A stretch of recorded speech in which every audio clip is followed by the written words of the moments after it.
Bonjour mes délicieux co-créateurs, c'est Lilou. Je suis à Paris, porte de Versailles pour Salon Bien-être Médecine Douce. Une nouvelle interview qui s'est fait comme ça spontanément, dans le cœur, une évidence, alors que je cherchais du thé dans le salon. Je me suis retrouvée dans ce charmant, merveilleux juice bar et j'ai pu goûter quelques petits délices et je me retrouve face au docteur Alain Robert qui est pharmacien et qui se prend quelques petits coups par derrière. Enfin, vous êtes médecin, donc vous avez une façon atypique, en du moins évoluée ou consciente, de trouver ce juste équilibre entre la chimie, les herbes et non pas partir d'un côté ou de l'autre. Donc forcément, ça doit secouer un petit peu le cocotier. C'est vrai que ça entraîne, c'est une pratique qui n'est pas malheureusement pas si développée que ça et qui entraîne des jalousies, on va dire, ou des incompréhensions plus exactement de la part de l'approche officielle de la médecine et de la pharmacie. Donc c'est un parcours atypique. Et c'est ça, je pense qu'on est de plus en plus tous appelés à créer, à aller dans notre vraie nature. Quand est-ce que vous avez découvert, parce que je suppose que vous avez fait des études traditionnelles et longues pour devenir pharmacien, et à quel moment vous avez ouvert la porte aux herbes ? Alors, je pense que ça revient peut-être aussi un petit peu de mes origines. Je suis d'origine guyanaise, donc là-bas la forêt est très présente, même si j'ai toujours vécu en métropole. Les plantes ont toujours été quelque chose qu'on a utilisé dans la famille. J'ai ensuite fait pharmacie. Au départ, j'ai fait pharmacie parce que j'étais justement passionné par les plantes. Et voulant aller plus loin, cette connaissance des plantes nécessite une connaissance chimique, très technique. Et donc ces études m'ont permis de m'épanouir dans cet aspect-là. Et ensuite, la pratique dans laquelle j'ai évolué m'a permis justement d'aller jusqu'au bout, on va pas dire de mes rêves, mais de ce que j'avais envie de faire. À la fois une approche très scientifique, technique, parce qu'on ne doit pas jouer avec la santé des gens, et en même temps revenir à du bon sens. Pour moi, c'est le leitmotiv, c'est du bon sens. Et la bonne phrase aussi, premièrement ne pas nuire, primum ne pas nuire, primum non nocere, que nous a donné Hippocrate, donc c'est pas tout récent. Et ça a correspondu aussi à une évolution sur des années et des années. Et maintenant, dans ma pharmacie, par exemple, que j'ai toujours, je fabrique toute mon homéopathie, j'ai mes préparatoires, on fait toutes nos plantes, on fait toutes nos préparations. Et à côté de ça, on fait toutes les préparations chimiques prescrites par les médecins, qu'on appelle préparation magistrale, avec une grande rigueur et une grande technicité. L'un est compatible avec l'autre parce qu'on le voit bien qu'on a tendance à aller d'un extrême à l'autre, c'est-à-dire que d'un seul coup là on a ouvert la porte aux herbes, on s'ouvre à tout ça et puis d'un seul coup ça peut partir trop dans une direction et on oublie que la chimie quand même a son rôle. Absolument, elle est absolument indispensable, tout comme le diagnostic du médecin, c'est absolument indispensable et quand il faut prendre un antidépresseur ou un hypocholestérolémien qui sont très décriés actuellement, il faut le prendre. Il y a des cas, peut-être ne pas le donner à toute la population. Il y a peut-être aussi là un juste milieu à trouver. Quand il y a une infection extrêmement importante, heureusement qu'on a des antibiotiques, les plantes ne vont pas suffire. Par contre, pour un petit rhume, on peut peut-être se poser la question. Ou se poser la question lorsque un enfant fait otite sur otite et tous les mois en hiver il est sous antibiotiques, il y a peut-être des questions à se poser. Et c'est un peu comme ça qu'on a commencé. J'avais un de mes fils qui a maintenant une trentaine d'années, qui avait des otites sur otite et ça ne nous convenait pas de lui donner sans arrêt des antibiotiques. Et c'est là où on a commencé à faire une approche un peu différente, homéopathie, phytothérapie, huile essentielle. Et puis le problème, c'est qu'une fois qu'on a le doigt là-dedans, on ne peut plus s'en sortir. Oui. C'est tellement passionnant. Et on a aussi une approche totalement différente avec les gens. Parce que l'objectif, c'est aussi que les gens se prennent en charge. Ce qui est pas toujours le cas avec la chimie, où on pense qu'il y a une pilule miraculeuse pour tout. On fait n'importe quoi, c'est pas grave, on a une pilule miraculeuse. C'est un peu automatique, c'est-à-dire que le médecin a dit ça, donc on va directement prendre ça sans forcément se renseigner, ou au contraire, il y a l'inverse, on va s'auto-médicamenter ou trouver des solutions nous-mêmes qui sont pas toujours adaptées. Enfin, il y a un peu des deux. Voilà, il faut être très prudent avec la santé, de rester, en tout cas pour les professionnels, très humble, parce qu'on ne sait pas tout. Essayer de comprendre, alors c'est parfois un problème de temps, les médecins n'ont pas toujours le temps, mais je pense que cette association, on ne peut pas aller dans le tout chimique, parce qu'on commence à en voir un peu les limites, et on ne peut pas non plus aller dans le tout petite fleur bleue, ça ne suffira pas. Donc je pense qu'il y a une bonne harmonie à utiliser les deux, surtout que la nature nous met tout dans notre main pour nous défendre. Qu'est-ce que vous en pensez de toutes ces recherches qui ont été par rapport au placebo, à l'effet placebo et nocebo, justement qu'on a cette capacité de s'auto-guérir aussi en fonction de nos croyances et que finalement des gens qui ont reçu un certain type de médicaments mais pourtant il n'y avait rien dans ce médicament, mais ils y croyaient, ils ont reçu une certaine guérison. Donc comment trouver ce juste là aussi, il y a quand même... Il est évident que la puissance de la conscience, du mental est extrêmement importante. Quelqu'un qui veut vraiment guérir va avoir de meilleurs résultats que quelqu'un qui baisse les bras. Et tant mieux si le placebo fonctionne. Moi, ça ne me gêne pas du tout. Et au contraire, d'ailleurs, en pharmacie, des gélules placebo, c'est une préparation officielle. Donc, si le médecin considère que ça peut être utile, donnons-le.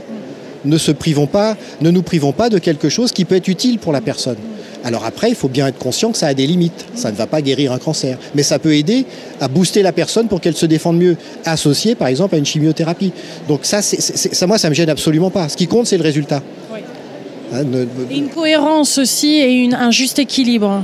Oui, et c'est vrai que les personnes qui participent activement à leur traitement, avec des plantes, ou qui se disent ça va me faire du bien, et c'est aussi le rôle peut-être du pharmacien ou de la personne qui délivre les médicaments de faire comprendre l'intérêt du produit. Et donc la personne va plus adhérer à son traitement, qu'il soit naturel ou chimique, et donc on a de meilleurs résultats, sachant que ça ne fera pas tout non plus. Mais c'est au contraire, faites-le. Mais il ne faut pas que ça devienne automatique avec un placebo, il ne faut pas croire qu'on va tout guérir. On voit certains médecins qui donnent un diagnostic tellement raide, tellement un verdict presque, une sentence, que des fois c'est dur avec un... On a énormément donné notre pouvoir aux médecins, à des verdicts comme ça qui sont... Et je pense qu'on est dans cette ère aussi à retrouver une fois de plus cet équilibre entre ce qu'on ressent, ce que notre corps ressent, écouter ce que le corps a envie, a besoin, et retrouver cette liberté, ce discernement également, même si c'est la médecine en face. C'est pas évident parce que c'est tellement ancré en nous d'écouter comme ça des personnes qui sont soi-disant expertes, enfin qui sont expertes. Ils sont expertes parce que quand même un médecin est quelqu'un qui est quand même formé, qui a fait de longues études, qui a une expérience dans le diagnostic et qui est absolument irremplaçable. On ne peut pas se passer du diagnostic du médecin. Après, qu'il y ait peut-être des améliorations, je dirais, dans la psychologie, dans la façon d'exprimer aux gens le problème, c'est évident. Mais on ne peut absolument pas se passer de ça. Moi, vraiment, je pense qu'il est important d'avoir conscience qu'on ne doit pas jouer avec la santé des gens. Et même si on a l'impression qu'on sait, on ne sait jamais. Il faut rester humble et donc faire appel aux spécialistes qui l'informent avec diplomatie, dans certains cas, en fonction de la personne. Et ensuite, on peut voir quelles sont toutes les possibilités complémentaires. Moi, je préfère de loin le terme médecine complémentaire à médecine alternative. C'est pas ou l'un ou l'autre. Il ne faut pas les opposer. C'est qu'est-ce qui est bon pour la personne à un moment précis. Je vois et j'ai goûté à ces merveilleux jus. D'ailleurs, il faudrait que c'est à Paris, un endroit où on peut... Tout à fait, c'est la boutique Naturaterra, la nouvelle herboristerie. Et là, on trouve ces petits jus. Voilà, c'est un concept dans lequel on a un bar à tisane, bar à jus de fruits, tout est fait bio sur le champ, et la boutique herboristerie. Et c'est 85 rue de la Verrerie, dans le Marais. Parce que ça, les jus, c'est encore quelque chose. Parce que pour avoir été en Floride, à certains instituts, un petit peu dans le monde entier, parler de nourriture crue également, parce que ça m'arrive d'aller sur ces terrains-là, on le ressent dans les cellules. Enfin, un corps qui est sain, on boit ce genre de jus, ça pétille à l'intérieur, on sent qu'il y a de la bonne information saine qui est dedans. Donc ça aussi, ça contribue ça fait partie du traitement. Et ce traitement, c'est à le faire tous les jours. L'alimentation est la première des médecines. N'oublions pas ça. Il est évident que quand par exemple, on va dans les grandes surfaces et on voit certains caddies et on regarde les personnes qui les poussent, on peut comprendre qu'elles soient malades et qu'elles seront malades en permanence. Si vous apportez de mauvais aliments à votre organisme, il ne peut pas être en forme. C'est impossible. Et c'est là où est le paradoxe. On va faire attention à sa voiture, on va mettre du super parce qu'elle coûte cher, et son organisme, on lui met n'importe quoi. Et donc, il ne peut pas être bon. N'oublions pas que nous sommes le résultat de 4 ou 5 millions d'évolutions. L'alimentation, le monde moderne, c'est 100 ans, 200 ans, mais on a 4 millions d'années derrière nous, avant. Et on est le résultat de ça. Et on a tendance à oublier ça.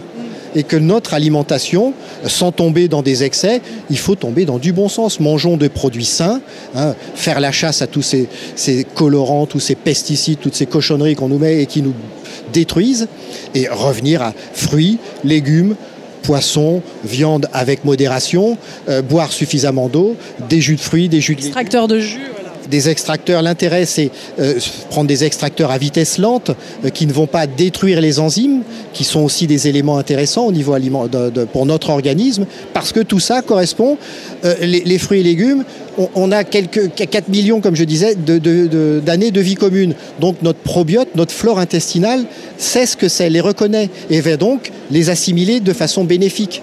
Alors que l'aspartame, ça fait quoi, 50 ans, on ne sait pas ce que c'est.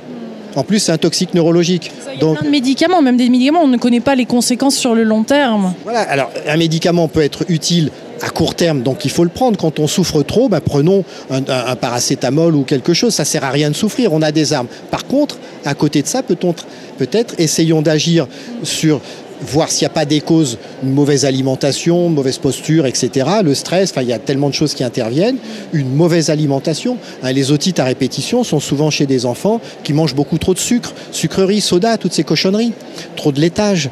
Donc il faut peut-être équilibrer de l'autre côté. Voilà, pour améliorer encore son système immunitaire. Tout est dans notre système immunitaire. Et ce système immunitaire, c'est nos intestins. On a tendance à oublier que nos intestins, c'est ce qui nous sépare de l'extérieur. C'est cette barrière, même si c'est dans notre ventre, c'est ça qui nous sépare du monde extérieur et qui va assimiler ou pas les éléments positifs. Une flore intestinale, beaucoup parlent aux États-Unis, on parle de leaking, c'est-à-dire qu'il y a comme une fuite dans l'estomac. Le fameux leaky gut, le syndrome de l'intestin irritable, qui s'explique par une agression de la muqueuse intestinale, de cette barrière qui est extrêmement fine, c'est juste une couche de cellules. Donc, elle ne va plus faire son rôle de filtre, donc les grosses molécules, les métaux lourds, tous les polluants vont pénétrer, attaquer notre système immunitaire et double peine, en même temps on va moins bien fixer certaines vitamines et oligo-éléments. Donc on n'aura pas les éléments nécessaires pour se défendre contre ces agressions.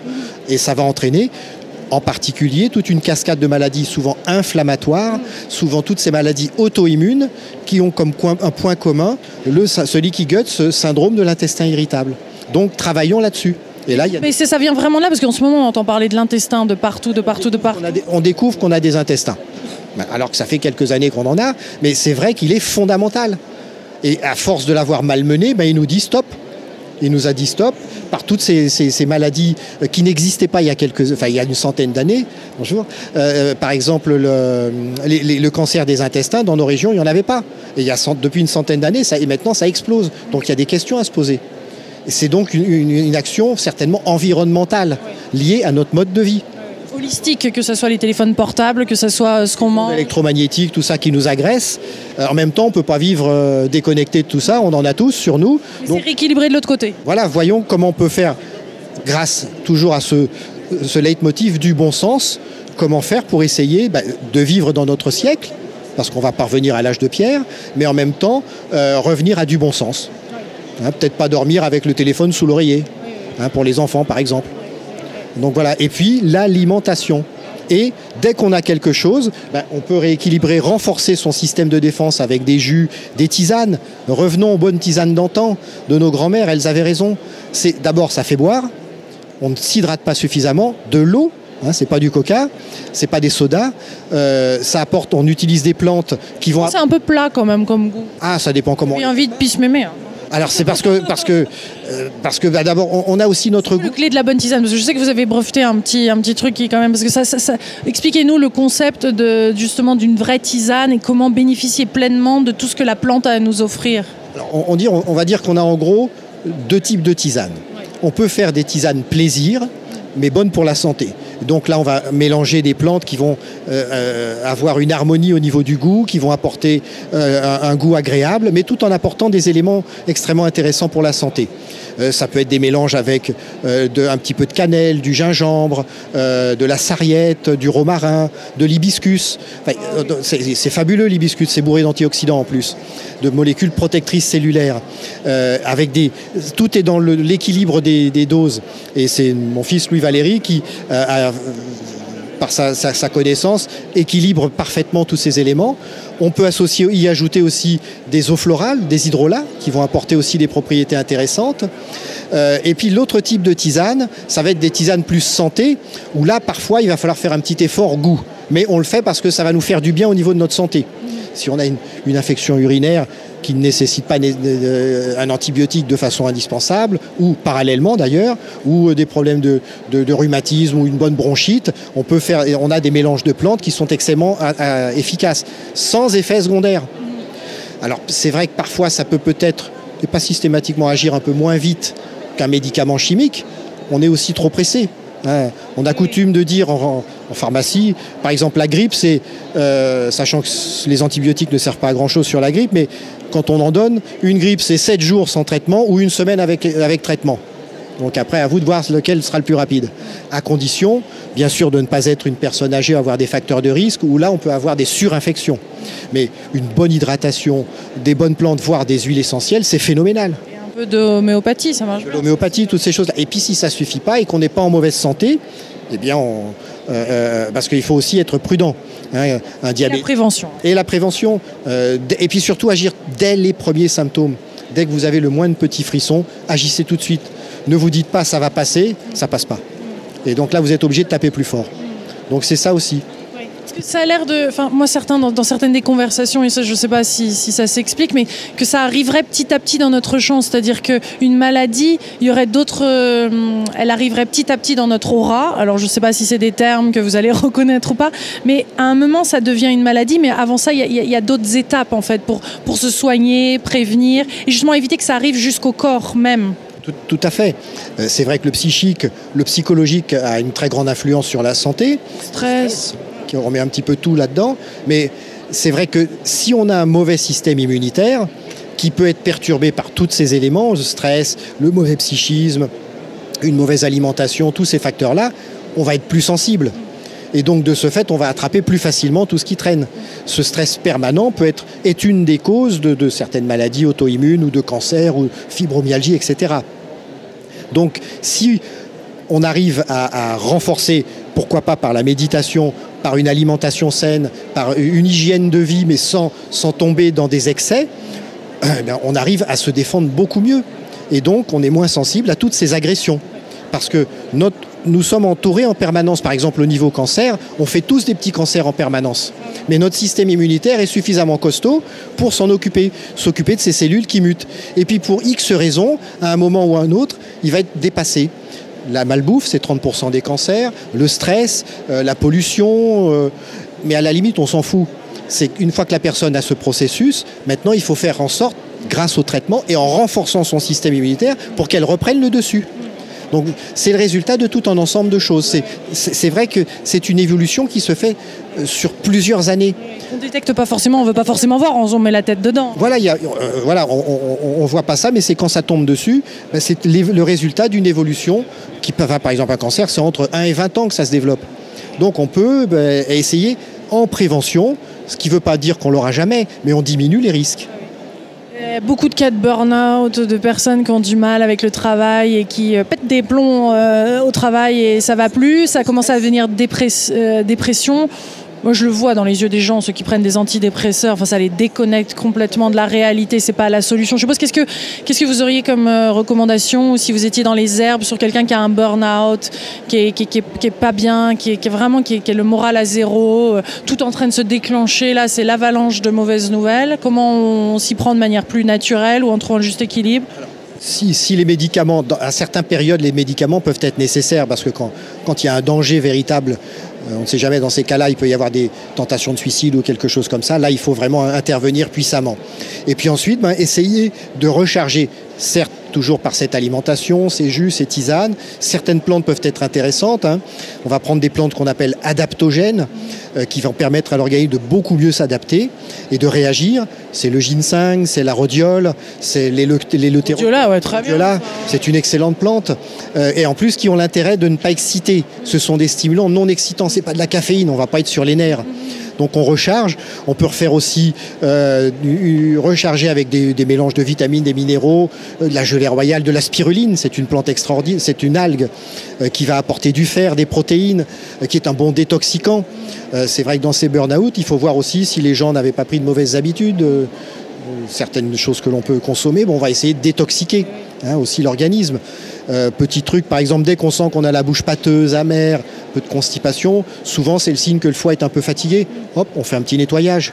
Et on va mieux éliminer les émonctoires, les organes d'élimination vont mieux fonctionner et mieux éliminer les toxines qui vont moins nous intoxiquer. Et puis on recharge parallèlement. Et toujours agir sur ce fameux système immunitaire, cette fameuse leaky guts, les intestins. N'oublions pas que 80% de la sérotonine est fabriquée dans nos intestins. C'est pour ça qu'on dit que c'est le deuxième cerveau, voire pour certains le premier. Donc ça influe sur l'humeur. Et cette sérotonine, c'est notre hormone de l'humeur. Et la sérotonine est transformée en mélatonine. Donc ça va aussi expliquer des problèmes de sommeil, l'hormone de la nuit. Donc tout est lié dans l'organisme. C'est pour ça que parfois... Dans la vie même. Exactement. Il n'y a pas de fumée sans feu, il n'y a pas de... Et en agissant sur cette base, sur cette chaîne de physiologique, on va essayer de rééquilibrer. Et donc, en agissant sur la flore intestinale, on va agir sur une meilleure production de sérotonine, donc une meilleure humeur, meilleur sommeil. Des plantes peuvent avoir aussi une action sérotoninergique, c'est-à-dire qu'ils vont permettre d'apporter de la matière première pour que vous refabriquiez votre sérotonine. C'est le millepertuis, c'est le griffonia, tout ce qui va contenir du 5-hydroxy-HTP, donc hydroxytryptophane, qui sont des précurseurs de sérotonine. Au niveau de la mélatonine, si on a assez de sérotonine, on va avoir un petit peu plus de mélatonine. Vous en pensez quoi de prendre comme ça de l'hormone, de mélatonine C'est pas gênant, surtout dans le décalage horaire, quand on voyage, je trouve que ça aide pas mal. Moi j'en prends quand je vais aux États-Unis aussi, ou quand il y a un décalage horaire. Même pour des personnes qui ne dorment pas bien, on peut très bien en prendre. Je trouve que ça pose pas de problème. Mais sans se faire dans l'excès et dans la régularité. Voilà, le but n'est pas d'en prendre à vie. Après, on essaye de voir, essayer de se coucher à heure fixe. La sécrétion de mélatonine est maximum jusqu'à 11h30. Donc évitons de se coucher, de s'endormir après 11h30. Après, on met 1 heure de plus pour s'endormir. Donc il y a aussi toutes ces habitudes. Les enfants, faut leur interdire, soyons un petit peu directifs, pas d'ordinateur dans l'heure qui précède le sommeil. Ça surexcite le cerveau. Et la lumière bleue générée par ces écrans diminue la fabrication de mélatonine.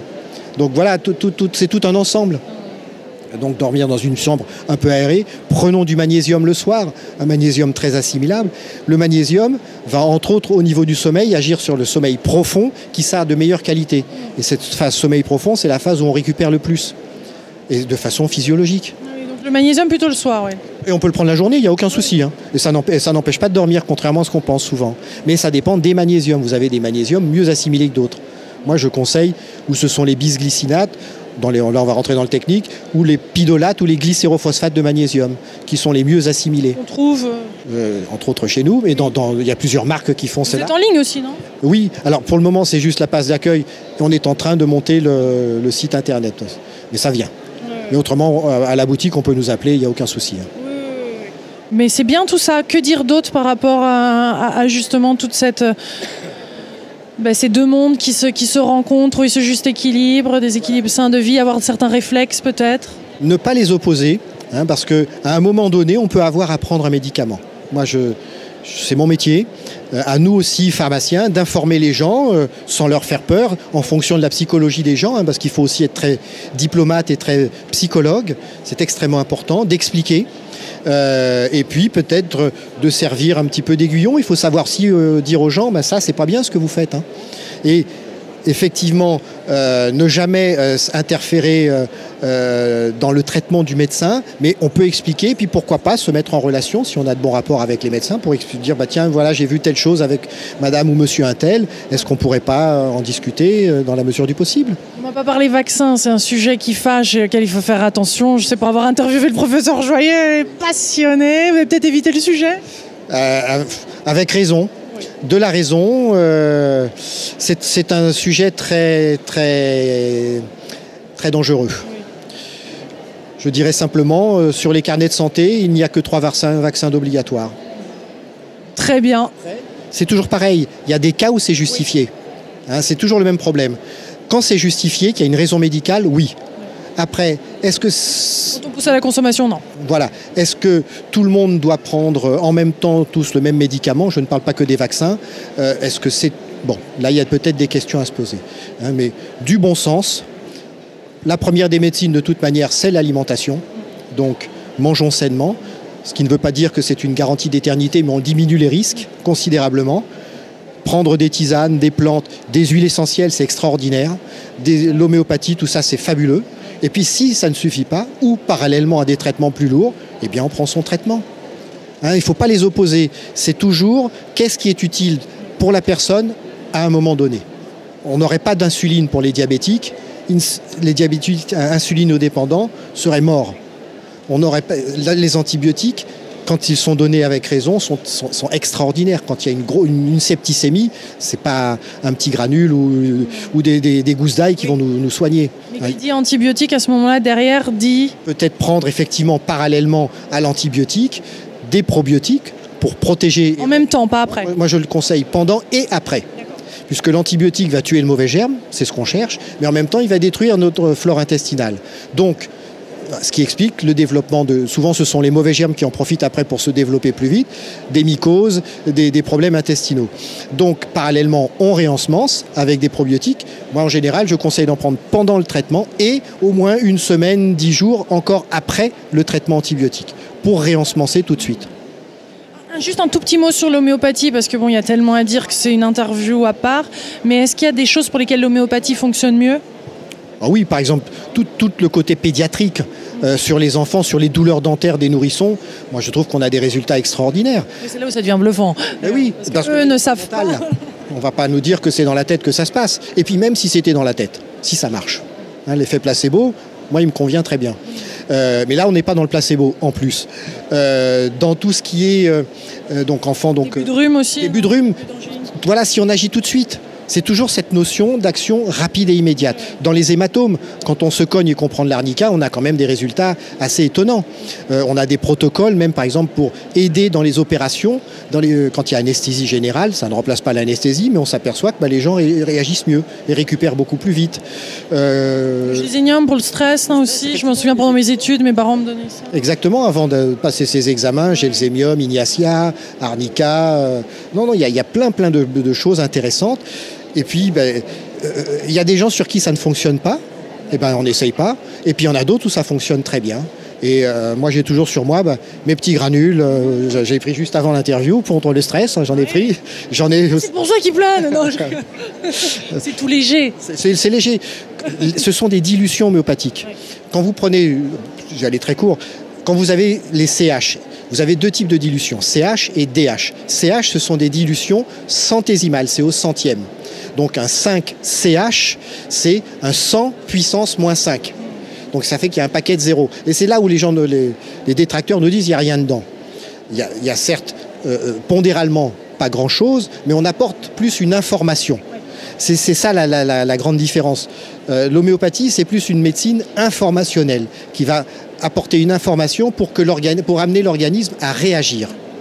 Et en fonction de la dilution, on réagira à différents niveaux. C'est là où on voit le parallèle entre ces différentes auras, le psychologique, le physique, etc. Et on va agir à ces différents niveaux. Mais c'est une médecine à part entière, enseignée, étudiée à la faculté, et surtout qu'on n'arrête pas ces enseignements parce que c'est une médecine extraordinaire, mais qui est aussi fantastique dans sa diversité. Il faut que l'on continue d'avoir toute cette variété de souches et pas qu'on arrive à cette médecine homéopathique où on va avoir 10 souches, 3 dilutions, on va faire de l'homéopathie allopathique et là c'est la mort de l'homéopathie. Et quand c'est très dilué, vous en pensez quoi de personnes ou de consultants qui utilisent ça lors de certaines sessions? Tout à fait, parce que là on va agir plus sur le psychologique, sur le psychologique. Et c'est des dilutions élevées qu'il faut. On apporte une information pour que ces différentes couches énergétiques reprennent de l'harmonie, pour que ça circule mieux et agir ensuite sur le physique. Est-ce que là aussi on comprend vraiment tout ce qui se passe ou ça nous dépasse quand même un peu de la même façon que du côté chimique aussi, on n'a pas vu tous les effets et voilà? Tout à fait, on n'explique pas tout. On suppose, mais on n'explique pas tout. Mais on a des études de plus en plus sérieuses sur des actions sur certaines hormones. Et ça, c'est par exemple le docteur Albert-Claude Kemoun, qui est un de nos plus grands homéopathes de France. Qui était là hier d'ailleurs, que j'aimerais bien interviewer également. Et qui a montré par exemple l'action de différentes dilutions sur la dopamine, la sécrétion de certaines hormones. Et même quand on a des dilutions extrêmement élevées, où on pourrait dire il n'y a plus rien, eh bien non, il y a des actions. Hein, non, mais donc, on n'explique pas tout parce que il y a aussi... Pas tout et on ne maîtrise pas tout aux extrêmes quand même, il faut quand même le voir. Voilà, il y a la limite aussi du matériel. On n'a pas des machines qui vont expliquer ces choses-là. Et puis ensuite, c'est aussi un problème de moyens. Dans toutes ces approches complémentaires qui ne font pas qui ne vont pas dans le sens de la chimie, les laboratoires pharmaceutiques ne vont pas. Ça coûte des millions d'euros pour faire de telles études, donc il n'y a pas les fonds pour le faire. Et c'est ce qu'on nous oppose, je trouve, un petit peu parfois trop systématiquement. Il n'y a pas d'essais cliniques. Pour certaines plantes, en tout cas, on a plusieurs milliers d'années de recul. C'est ce que les chamans utilisaient pour guérir les gens, les plantes. Hein. Moi, ça m'est arrivé d'aller au Mexique pour en interviewer. Ils ont cette connexion aux plantes. Les plantes leur dictent ce qui... La connexion, elle est liée aussi à un grand savoir. Oui. Hein, il y a toujours cette nécessité de maîtrise de savoir. Hein, ce n'est pas simplement une illumination, je dirais qu'il faut avoir. Ça doit reposer sur des connaissances très pointues.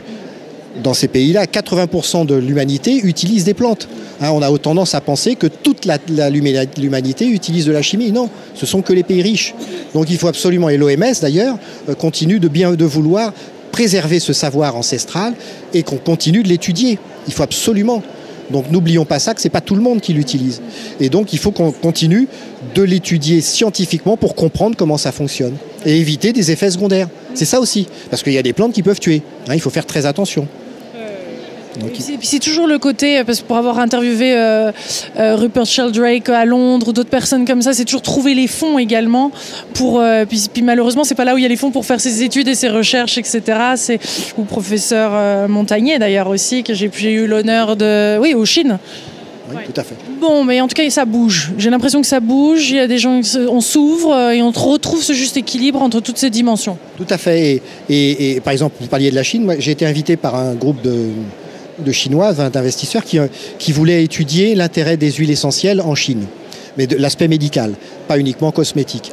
Et paradoxalement, ils ne connaissent pas très bien, c'est pas une tradition dans leur médecine traditionnelle, les huiles essentielles. Et donc, j'avais visité des hôpitaux de médecine traditionnelle chinoise et ils étaient extrêmement intéressés.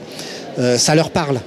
Ils comprennent ce que ça veut dire. Il y a l'aspect énergétique qui est indéniable dans les huiles essentielles en particulier, et puis la puissance. Les Chinois sont ouverts à ça avec le Tao. Exactement. Donc là aussi, il faut qu'on continue, mais faisons-le, si possible, dans un cadre contrôlé, scientifique, pour éviter les effets secondaires. Parce qu'il y en aura nécessairement, si on fait ça mal. Merci, docteur Alain. Cette phrase, moi, celle que j'aime beaucoup et qui nous guide, c'est « Science sans conscience n'est que ruine de l'âme ». Trouvez qui l'a dit. Très bien, merci beaucoup. Médicier co-créateur, on vous embrasse très fort. L'énigme du jour est lancée. Gros bisous, au revoir.